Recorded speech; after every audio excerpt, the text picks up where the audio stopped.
People principle number 3, the pain principle. The pain principle says, hurting people hurt people and are easily hurt by them. Be yourself is about the worst advice you can give some people. Have you ever thought of that?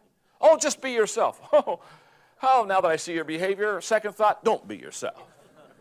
Try imitating someone else for once. You see, the question I must ask myself is, do I hurt people, or am I too easily hurt by them?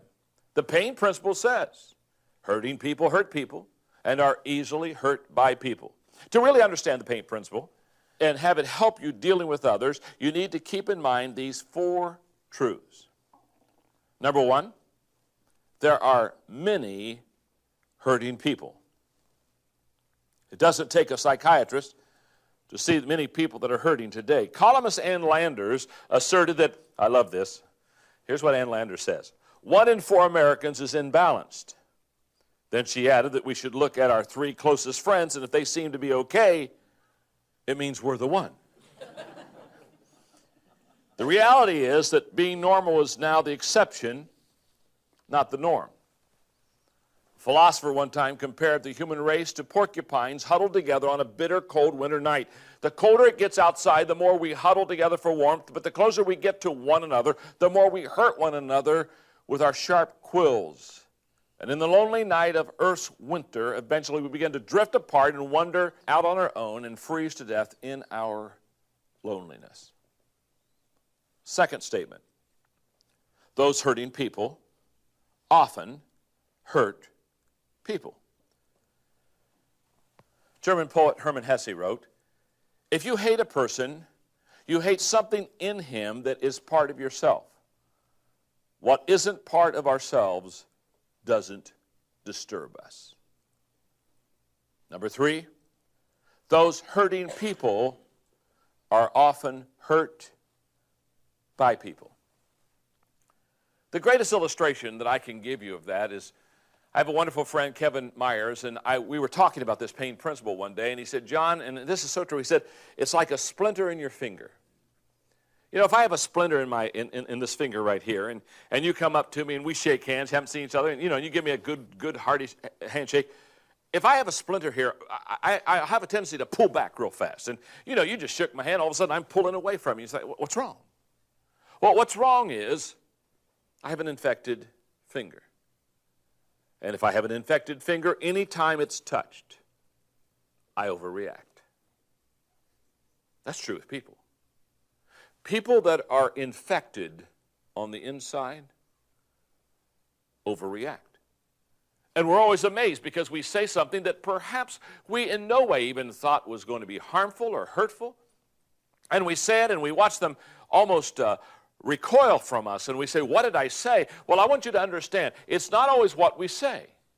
If they are a hurting person, they have probably great capacity not only to hurt you, but to be hurt by you. The pain principle basically says that when somebody overreacts way out of bounds, it's almost always the fact that inside there's some infection of the soul and the spirit that causes them to do that. Number 4, those hurting people often hurt themselves. That's probably one of the saddest things to me, is that as they are hurting others or are being hurt by others, they really hurt themselves. It's like the great comedy team of many, many years ago, Amos and Andy, and Andy had a friend of his, Keenfish, who kept slapping him on the chest. And he just got tired of them getting slapped on the chest. And one day he went to his buddy Amos and he said, you know how Keenfish slaps me on the chest? He said, yes. He said, I want you to know he's never going to do that again. He said, what do you mean? He opens up his coat and there are 6 sticks of dynamite strapped to his chest. He said, I'm telling you, the next time he smacks me on the chest, he's going to blow his hand off. And when I see hurting people, I realize that in the long run, probably they will most hurt themselves. Glenn Clark advises, if you wish to travel far and fast, travel light. Take off all of your envies, jealousies, unforgiveness, selfishness, and tears. People who have not gotten past their hurt have a hard time doing that, and as a result, they act and react differently than healthy people. And I have two columns, healthy people, hurting people, and I talk about the differences. You can read those on your own. If you find yourself dealing with hurting people, which we all must do from time to time, then I advise you to do the following. 5 quick thoughts. 1, don't take it personally.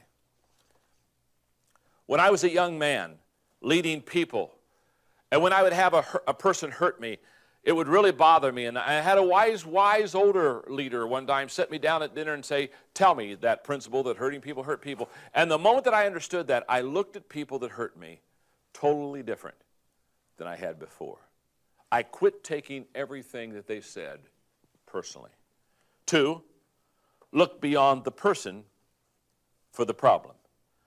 Normally what I want to do is when somebody is hurting others or easily hurt by others, I want to try to see what the problem or the issue is. Number 3, look beyond the situation. You'll have an incident of which they overreact, and you'll think, oh, this isn't any good. And just you have to get beyond all of that. Number 4, do not add to their hurt. Do not fight fire with fire.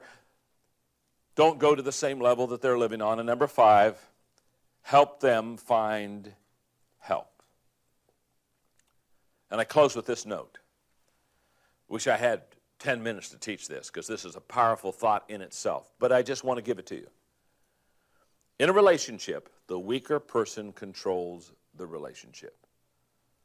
Always has, always will. The stronger person is the one who gives more. They're the ones who walk the second mile. That's why we always kind of like get around a weak person and just kind of like walking on eggs with them. There's always more give and more take from the healthy person than the weak one. And the stronger person controls the response. How we respond to that person that is not healthy really controls a lot of what's going to happen.